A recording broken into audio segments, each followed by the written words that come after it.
കൊച്ചി രൂപത ബിഷപ്പ് ആന്റണി കാട്ടിപ്പറമ്പിലിനെ സന്ദർശിച്ച് Kerala Congress M chairman Jose K Mani സമുദായങ്ങളുടെ ആശങ്കകൾ സർക്കാരിന് മുന്നിലെത്തിക്കുമെന്ന് കൂടിക്കാഴ്ചയ്ക്ക് ശേഷം ജോസ് കെ മാണി പറഞ്ഞു. Justice J V Koshy commission report വൈകാതെ പുറത്തുവിടുമെന്നും ജോസ് കെ മാണി പറഞ്ഞു. സംസ്ഥാനത്ത് ഏത് ജനവിഭാഗത്തിന്റെ ആശങ്കയുണ്ടെങ്കിൽ അത് ഇടപെടും, അത് അറിയിക്കും, അതിനുള്ള പരിഹാരം കാണും. ഞാൻ പറഞ്ഞല്ലോ, കഴിഞ്ഞ ദിവസം എത്രയോ സെറ്റ് ഓഫ് കാര്യങ്ങളുണ്ട്. ആ കാര്യങ്ങൾ മുഴുവൻ പറഞ്ഞല്ലോ, എത്രയോ കാര്യങ്ങൾ. അല്ല, അത് ഉടനെ തന്നെ വരും എന്നുള്ളതാണ് ഒരു സൂചന ലഭിക്കുന്നത്. മറ്റേ ഫൈനൽ ഒരു ടച്ചപ്പിൽ നിൽക്കുന്നു. സീറ്റിനെ പറ്റി ഒരു ചർച്ചയും LDF ഇതുവരെ നടന്നിട്ടില്ല.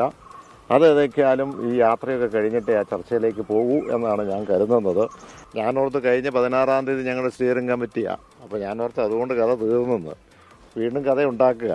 അപ്പം ഇവിടെ ഞാൻ വന്നത് പ്രധാനമായും പിതാവിൻ്റെ സ്ഥാനാരോപണവുമായി ബന്ധപ്പെട്ട് എനിക്ക് വരാൻ പറ്റിയില്ല. അതുകൊണ്ട് ഒരു സ്വകാര്യ വിസിറ്റ് എന്ന് മാത്രമേ ഉള്ളൂ, അല്ലാതെ അതിൻ്റെ അപ്പുറത്തൊന്നുമില്ല.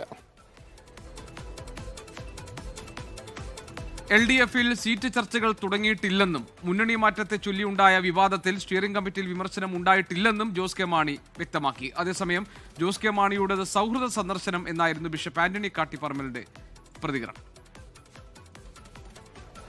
വിപിൻ സി വിജയൻ ഞങ്ങളുടെ പ്രതിനിധിയുണ്ട് വിവരങ്ങളുമായി. വിപിൻ, ഇപ്പോൾ ഈ കൊച്ചി രൂപത ബിഷപ്പ് ആന്റണി കാട്ടിപ്പറമ്പിലിനെ Kerala Congress M chairman Jose K Mani സന്ദർശിച്ചിരിക്കുന്നു. കേരള കോൺഗ്രസ് എമ്മിന്റെ മുന്നണി മാറ്റത്തിന് വേണ്ടിയുള്ള സമ്മർദ്ദം വിവിധ ക്രൈസ്തവ സമുദായ നേതാക്കളിൽ നിന്നുണ്ടായി എന്നൊക്കെയുള്ള വിവരങ്ങളും വാർത്തകളും ഒക്കെ ഒരു ഘട്ടത്തിൽ വന്നിരുന്നു.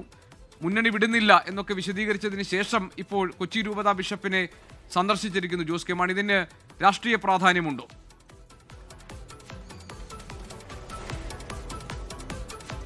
അജിക്ക് തീർച്ചയായും ഇതിനൊരു രാഷ്ട്രീയ പ്രാധാന്യമുണ്ട്. കാരണം കേരള കോൺഗ്രസ് എം UDF-ലേക്ക് പോകുമോ തുടങ്ങിയിട്ടുള്ള രാഷ്ട്രീയ അന്തരീക്ഷത്തിലുള്ള ചർച്ചകൾ കഴിഞ്ഞ കുറച്ച് ദിവസങ്ങളായി തന്നെ നടക്കുന്നുണ്ട്.